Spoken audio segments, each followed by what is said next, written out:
আজ হলদিয়া ভবানীপুর পিএস এর অধীনে দেবভোগ শ্যামাচরণ মিলন বিদ্যাপীঠে হলদিয়া ট্রাফিক শাখার পাশাপাশি ভবানীপুর পিএস দ্বারা যৌথভাবে স্কুল ছাত্র ও শিক্ষকদের মধ্যে ট্রাফিক সচেতনতা ছড়িয়ে দেওয়ার জন্য একটি এসডিএসএল প্রোগ্রাম পরিচালিত হয়েছে।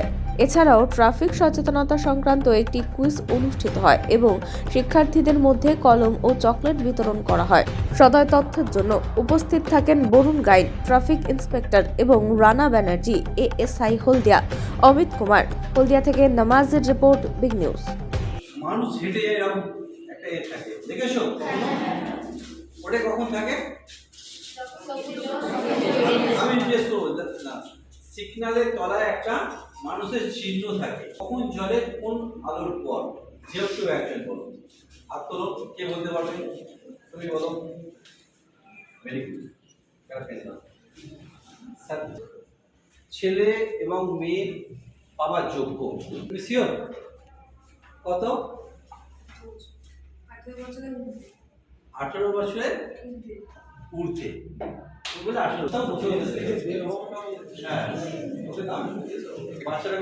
মাঝখানে একটা লাইন থাকে, হাই রোডেতে একটা সাদা সাদা লাইন থাকে, দেখেছো? কেউ লক্ষ্য করেছো? এই লাইনটা কি লাইন বলে? না, তুমি বলো।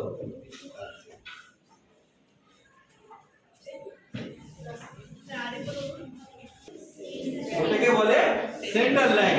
আর কেন থাকে? দুদিকে ভাগ করা থাকে, কারণ কেন?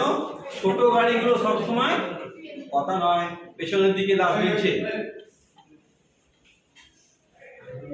যেগুলো ছোট গাড়ি আছে সেগুলো কোথায় যাবে? লেফটের দিক দিয়ে যাবে। আর যেগুলো ভারী গাড়ি আছে সেগুলো কোথায় যাবে? রাইটের দিক থেকে যাবে।